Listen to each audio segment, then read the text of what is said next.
We are discussing about the straight lines. What are straight lines? A straight line is a curve such that every point on the line segment joining any 2 points on it lies on it. So, if we have a straight line and if we make certain points, any 2 points you join, they will be on these 2 lines only. You join these 2, you join either of these 2 or any of the 2. This is the basic definition of the straight lines. So we have been reading it for quite long, that any point or any locus joining 2 points, there are, and you can also say that there are infinite points close together that forms a line. So always every first degree equation in xy represents a straight line. For example, if I write ax plus by plus c equals 0, this will be a straight line. Whenever we have a straight line, that means we are talking about a first degree equation in xy. X and y should satisfy this equation. Whichever value of x and y that is going to satisfy this equation, that is ax plus by plus c with x and y value fit in, if it is equals to 0, then we say this is a straight line. So see ax plus by plus c, so a and b and c here are constants, they are not variable. X and y are the variables. X and y are the variables. These values will change, and these are actually all the points on this line. So let me just write an equation to give you an idea. 2x plus 3y plus 3 equals 0, or 3x plus 9y minus 1 equals to 0. These are arbitrary equations, but they will be a straight line. They are a straight line because they are the equation of type first degree in x and y. So whenever we make a line in a Cartesian coordinate, these are x and y axis, right? One line can be like this, one line can be like this, a line can be like this also. Slope, this is a word which we are going to use a lot. It is also called as gradient. Slope or gradient of a line. What is it? So the trigonometric tangent of the angle that a line makes with the positive direction of the x-axis in anti-clockwise sense is called the slope or gradient of the line. That means if I make, say, this is an x-axis, this is a positive x-axis you have to take. Now these are the coordinate axes. Now let me just make a line, 2 different kind of lines. So this is one line. We start with the positive x-axis and move in the anti-clockwise direction and stop there when the line comes. The angle with the positive x direction, we take it on the anti-clockwise, or you can say counterclockwise direction. This angle, say, assume it is theta. So when we take the trigonometrical tangent, that is tan of this theta is called as the slope or a gradient. We represent it by m. Now let me make another line. There is one more line. We always start with the positive x goes up to that line. Always start with positive x, and this is, say, some angle phi. Now this line from the positive x-axis, we took counterclockwise direction, angle is phi. So now trigonometric tangent of this phi, tan phi, will be equal to, say, some m. Now let us call the previous one as m1, this is m2. So m and m is represented, the slope and gradient, by m. We generally in straight lines follow this tradition or customary, we represent it by m. Now we have some line parallel to y-axis, a line which is parallel to y-axis, and there can be a line which is parallel to x-axis also. So what is the angle here? a line which is parallel to y-axis. The angle is 90 degree. So tan 90 degree will be what? Tan 90 degree? Tan pi by 2, tan 90 or tan pi by 2. Now this is undefined. It is infinite. So we always try to take cot of this angle, right? Always remember, tan will be tan 90 is undefined. So perpendicular to x-axis make an angle of 90 degree with x slope. So its slope is pi by 2. And when we talk about a line which is parallel to x-axis, the angle is nothing. Two parallel lines have no angle between them. So if a line is parallel to x-axis, a line which is parallel to x-axis, then tan of theta will be 0 here. There is no angle between two parallel lines. Tan 0 will be equal to 0 because tan 0 is 0. Okay. So the angle of inclination of a line with the positive direction of x-axis in anti-clockwise sense always lies between 0 and 180 degree. So let us take example like say 45 degree and 135 degree. 45, 10 will be what? And what will be 10, 45, 1. What about 10, 35? It will be minus 1. So the slope can also come in negative also. I'll take an example. This is an example of NCERT. So 150 degree, say 150 degree is the M from x-axis, the counterclockwise direction. We have this as 150 degree. So we have to find out the slope. So we take slope 150 degree. You can always write it as minus cot 60 degree, right? You always know how to write this. We have done it in trigonometry. So that will be minus 1 by root 3. Minus 1 by root 3, this is the solution. And there is one more thing which needs to be highlighted here, that a slope, if it is positive, a slope is 0 or slope is negative. So when the slope is positive, that means m, which is tan theta, is greater than 0. That is, theta lies between 0 and 90 degree. Theta lies between 0 and 90 degree. Now theta will be an acute angle. That is 0 and 90 degree. It will be an acute angle.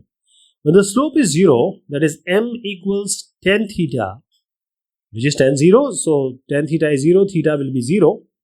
So that means it's either the x-axis, either it is by itself x-axis, or this line is parallel to x-axis. It will be parallel to x-axis.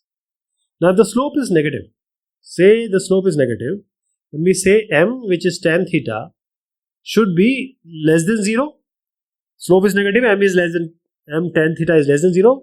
So theta lies between 90 degree and 180 degree.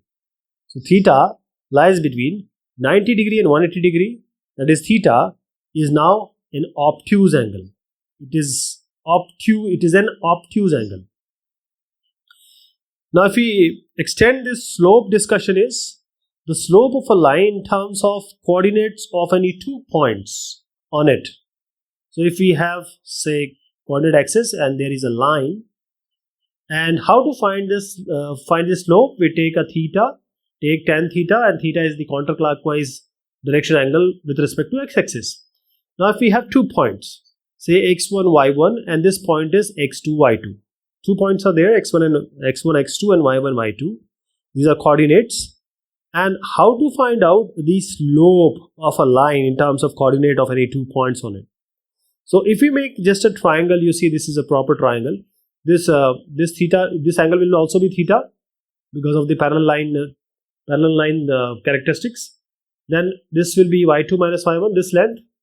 The base will be x2 minus x1. So we know that tan theta is perpendicular by base. If you take the tan theta, which is theta actual to actual theta, tan theta will be perpendicular by base. So it will be y2 minus y1 by x2 minus y1, which is eventually equal to y1 minus y2 by x1 minus x2, because I can take minus common from y2 minus y1, minus common from x2 minus x1. Now what I'm trying to say, if you have a line, you have 2 coordinates, you have 2 coordinates x1, y1 and x2, y2, then the m, that is the tan theta, will be equal to the difference of ordinates ordinates and difference of abscissa, the ratio of this is the m, tan theta. Let us take an example. This is 3, 2. x1, x2 is 3, 2. And x2, y2 is minus 1, 5. So m will be what? y2 minus y1 by x2 minus x1. So this will be 5 minus 2 by minus 1 minus 3. You can always do that. 2 minus 3 and 3 minus of minus 1 also you can do, because it remains same. It will not have any effect. So that is going to be minus 3 by 4. Now, since this slope we know, now we can find out the angle between two lines. So the angle theta between two lines having slopes m1 and m2 is given by tan theta plus minus m2 minus m1 by 1 plus m1 m2. Let me show you how. See, we have two lines here on the coordinate axis. Now we have to find out the angle between these two lines which are intersecting.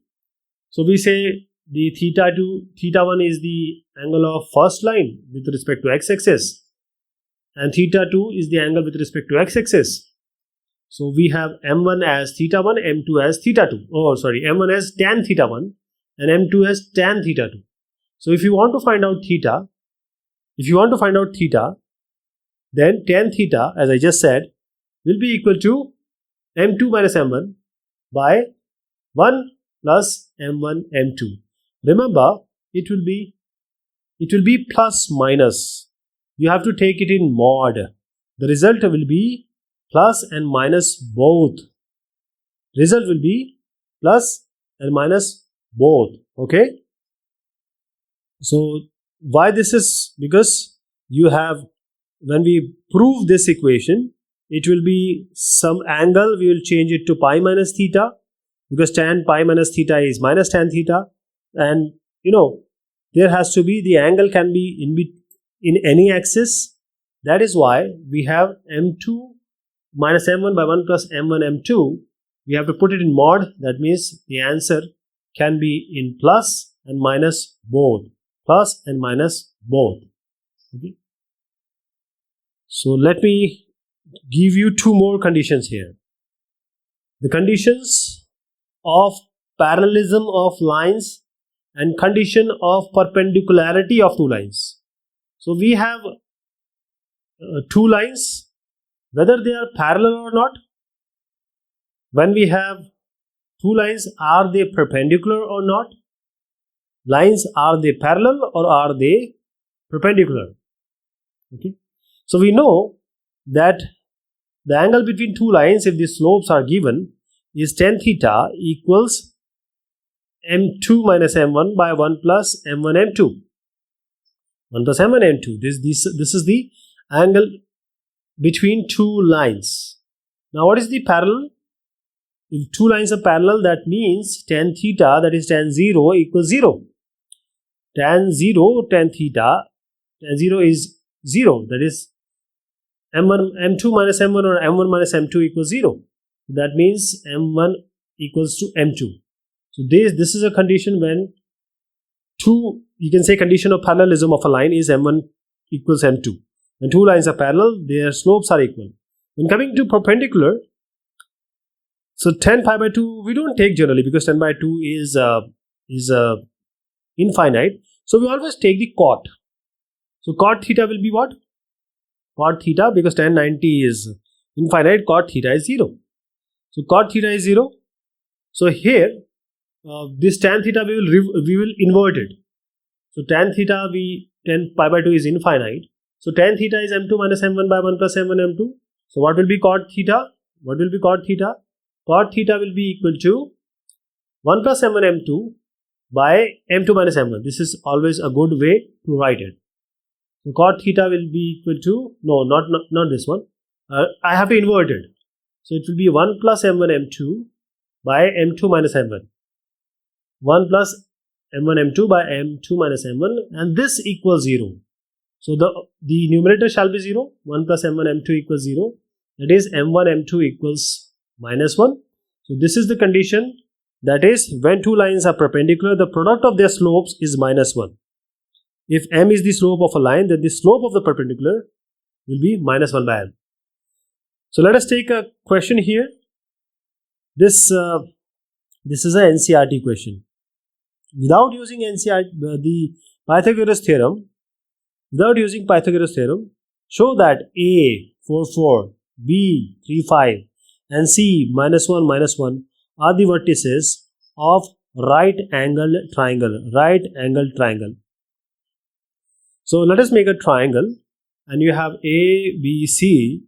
Now A, B, C, one of the angle will be 90 degree. So triangle will be of some of this sort, this type. So we'll find out the slope of two lines. That is slope of say M1, say slope of AB. Either you can take y2 minus y1 by x2 minus x1, or you can take y1 minus y2 by x1 minus x2. It doesn't matter. So we took 4 minus 5 by 4 minus 3. And this is going to be minus 1. It will be minus 1. Similarly, we can find out the slope of AC. Let us take slope of AC. So let us say that it is M2, the slope of AC. So y2 minus y1 by x2 minus x1 again, or you can take y1 minus y2 by x1 minus x2. You can it's one and the same thing. So 4 minus of minus 1 by 4 minus of minus 1, and that is going to be 5 by 5, which eventually gives you 1. So what I am trying to suggest is m is basically y2 minus y1 by x2 minus x1. But if I take minus common from numerator and denominator, say I am taking minus from, this will be y1 minus y2. If I take minus from the denominator, it will be minus x1 minus x2, and discard this minus, it will be y minus y2 by x1 minus x2. So this remains same. It will not be any effect. Traditionally, we are taking y2 minus y1 by x2 minus x1, so there we are taking it. Now, what is the slope here of AC? It is going to be 1. So m1 into m2, let us see what do we get. It will be 1 into minus 1. 1 into minus 1. And if it becomes minus 1, this shows that AB is perpendicular to AC. So minus 1, and it is angle CAB will be equal to pi by 2. Okay. So the given point of the vertices are right angle in nature. The next thing which comes, there are so many questions which are being asked as far as slope is concerned. The next thing which comes is intercepts of a line axis. Intercepts of a line on the axis. So a line will be intersecting x and y somewhere, right? Wherever you make a line, it is going to intersect it on x-axis and intersect on y-axis until it is a parallel or perpendicular to the axis. It will definitely cut both axes. So OA here will be the x-intercept. This is x-intercept. And OB will be the y-intercept. So if a straight line cut x-axis at A and the y-axis at B, then O and OB are known as the intercepts on the line and x-axis and y-axis respectively. So now let us take one more example of a line which is parallel to x-axis and a line which is parallel to y-axis. So if you have x and y-axis, and this is normally, see, if a line is parallel to x-axis, that means what? That means it has some distance from y. It is parallel to x-axis. That means there is only one thing which we can find out. It is distance from the x-axis, the y-coordinate basically. So the y-coordinate is say b. So any line which is parallel to x-axis, the equation will be y equals to b. There will be no x. There will be no x. Similarly, if you make a line which is parallel to y-axis, so the only thing which we get is the distance from the y-axis, which is actually the x-coordinate. Next is a. So x equals a is the line, that is x equals to a is the only equation of the line. If you take below, y equals b was there. Now if you take below, y equals minus b. Now if you take this line which is parallel to y-axis on the left hand side, it will be x equals minus a. So this is the equation which is parallel to x coordinate, x axis or y axis. Okay.